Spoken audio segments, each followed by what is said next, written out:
et bien en fait, elle peut être ici, la jolie surprise de cette rentrée 2025. There's one winner.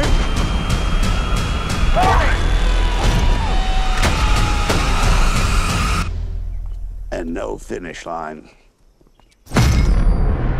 Bonjour à tous et j'espère que vous allez bien, on se retrouve aujourd'hui en ce début de week-end pour parler de Marche ou Crève. Alors, ça sort au cinéma la semaine prochaine, mercredi prochain, mais il y a eu des avant-premières partout en France hier soir, ce vendredi soir, du coup je me suis dit, bon, on va en parler maintenant. Et c'est une nouvelle adaptation d'une histoire de Stephen King avec un concept fort sympathique, j'avais quand même quelques petites attentes ici. Du coup, Marche ou Crève, qu'est-ce que ça donne? Et bah c'est parti, on en parle. Marche ou Crève est réalisé par Francis Lawrence, réalisateur de Je suis une légende et des films Hunger Games.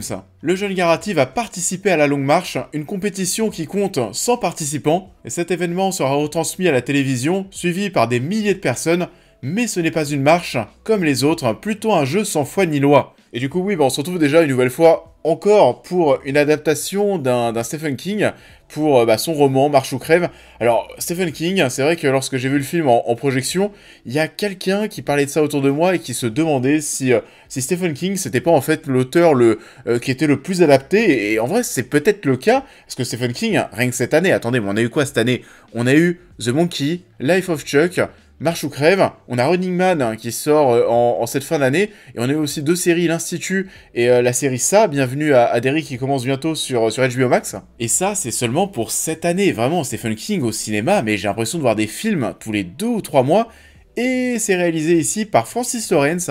Alors oui, je le disais, le réalisateur des films Hunger Games, il a juste pas fait je crois le premier Hunger Games, ouais, le premier c'était pas lui, mais ensuite tout ce qui a suivi ensuite, c'était lui.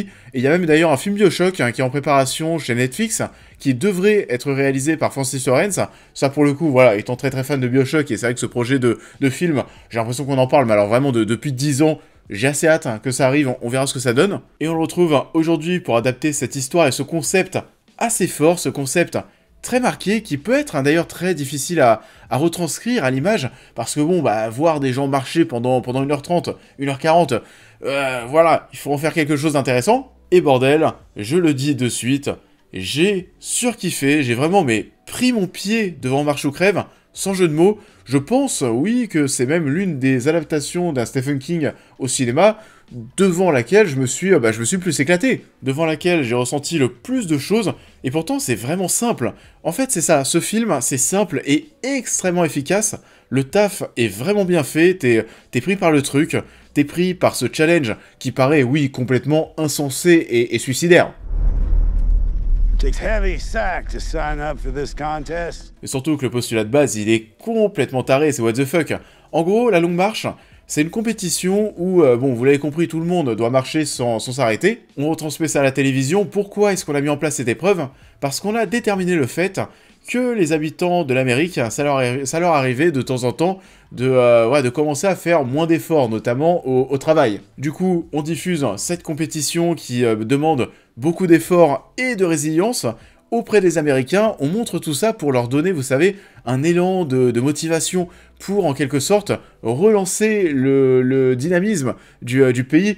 Je l'ai dit, on est dans un truc de taré, voilà, c'est une Amérique complètement encore plus folle que ce qu'on a aujourd'hui. Donc le message, il est simple, stop à la procrastination, et c'est ultra con comme concept et comme postulat de base, comme je le disais, mais je sais pas, moi j'adore, je trouve ça alors tellement taré que c'est cool. Et au niveau des règles, il faut marcher sans s'arrêter, il faut garder un minimum de vitesse de marche de 5 km/h, et si tu ralentis trop, tu prends un avertissement, et à 3 avertissements, et pas de chance, on te tue. Il n'y a pas de ligne d'arrivée, il faut aller jusqu'au bout, il faut être le dernier. Il y en a 100 au début, à la fin il n'en restera qu'un, comme dans Koh-Lanta. À la fin, il n'en restera qu'un. Et il y a aussi une règle où par exemple, si tu ne prends pas d'avertissement pendant 1 heure, on te retire un avertissement que tu avais déjà pris précédemment. Ça veut dire en fait que si tu as envie de faire ta grosse commission, si tu as envie de faire pipi, tu peux t'arrêter, prendre 1 ou 2 avertissements. Par contre, attention, ensuite, pendant 1 heure ou 2, il faut être vraiment clean, parce que encore une fois, si tu prends le 3e, t'es mort. Donc c'est une épreuve qui va te demander énormément de résistance, surtout que certains vont être tentés d'aller embêter les autres, les provoquer, tenter de leur faire perdre les pédales. Enfin voilà, ça c'est les règles, c'est simple, c'est efficace, tu te lances et c'est parti. Et ouais, comme on le disait, c'est vrai qu'avec ce concept, ça pouvait être assez casse-gueule, et finalement pas du tout, c'est bien foutu, t'es vraiment pris par le truc, tu te passionnes pour la compétition, t'as hâte de voir comment ça va se terminer, de voir qui va gagner, et tu sais que c'est même totalement con d'y participer, tu dis mais vous êtes vraiment débile, en fait vous êtes 100, il y a 99% de chances de mourir finalement, parce qu'il y en a que un qui gagne, il n'y a pas de ligne d'arrivée, ça peut durer mais vraiment 10 jours, mais qui fait ça? Et quand je parle de marcher plusieurs journées sans s'arrêter, c'est vraiment ça, on marche plusieurs jours de suite, sans dormir, donc oui, c'est inhumain, dans le livre c'est pareil visiblement, et la marche va vraiment s'étaler sur plusieurs journées sans s'arrêter, sans dormir, en mangeant des petites rations. Voilà, c'est pas possible. Ça, humainement, je sais pas jusqu'à quel point le corps humain peut aller loin dans ce type d'épreuve, mais sans dormir, les pieds en feu. Enfin là, en mars dernier, j'étais à Washington, j'ai fait 40 km à pied en une journée, en faisant des pauses. Hein. En plus, il y a des moments où je me suis arrêté, j'avais plus de pieds à la fin de la journée, j'étais mais complètement cuit. Donc alors là, des gens à l'image qui marchent 10 fois plus de kilomètres sans dormir, sans s'arrêter, non, ouais, vraiment, c'est inhumain. Mais c'est cool à suivre. Et c'est tellement brutal comme épreuve que tu t'agrippes quand même à ton siège, en les voyant tous tomber comme des mouches un par un en fait. Second warning. Third warning. Et en plus, j'ai retrouvé plein de petites bonnes surprises dans ce projet, parce que pour tout vous dire, j'ai été voir Marche ou Crève en ne regardant aucune bande-annonce.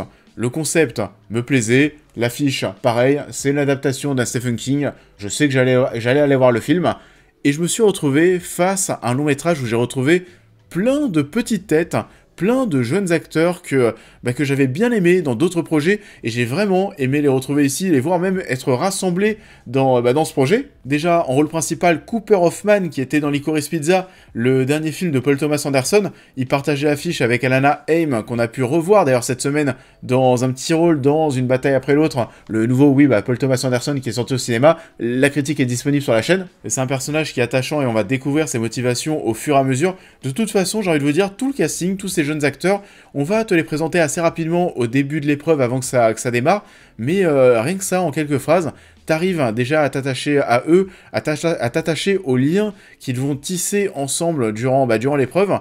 Donc Cooper Hoffman, c'était cool de le retrouver ici, c'est lui qui est au centre du récit et qu'on suit de bout en bout. Ensuite, mon coup de cœur, ça vous le savez, David Johnson, que j'ai adoré, encore une fois ici, on l'avait découvert dans Alien Romulus.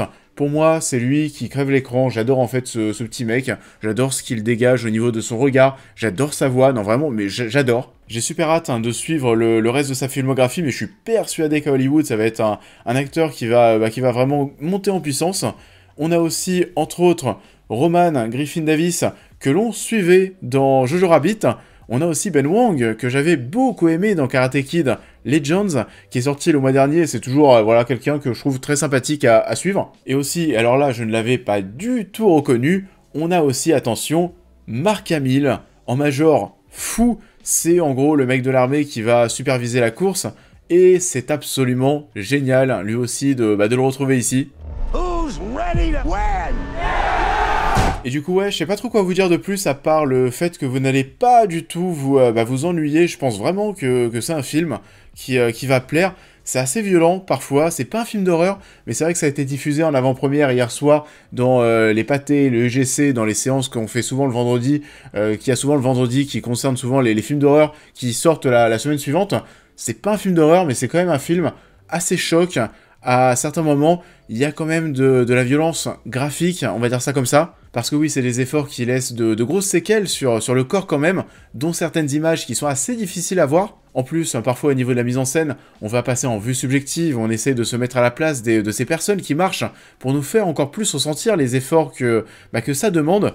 Et il y a une tension qui reste constante durant toute l'œuvre grâce à la réalisation et l'écriture. C'est haletant de bout en bout, c'est brutal, c'est assez dingue, prenant, et oui, ça sort mercredi prochain au cinéma, et pour moi, vraiment, je pense que c'est une des très très belles surprises de cette rentrée 2025, donc je vous recommande Marche ou Crève, je pense que ça va plaire encore une fois, et je vous invite désormais à me dire en commentaire parce que vous avez pensé du film, il y en a peut-être parmi vous qui ont été aux avant-premières hier soir. N'hésitez pas à liker cette vidéo, à me suivre sur tous mes réseaux, à vous abonner à la chaîne YouTube, à devenir membre soutien si vous souhaitez soutenir mon travail, et on va se retrouver la semaine prochaine pour parler de Monstres saison 3 sur Netflix, l'histoire d'Ed Gein.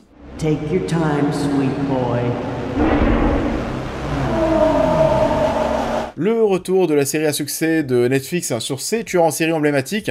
La saison 3, c'est donc la semaine prochaine, sur l'histoire d'Ed Gein, et j'ai assez hâte de découvrir ça, parce que les 2 premières saisons étaient très convaincantes, donc voilà, j'ai assez hâte d'en découvrir plus et de voir ce que ça va nous proposer, mais d'ici là, écoutez, je vous souhaite à tous un excellent week-end, et je vous dis à très vite.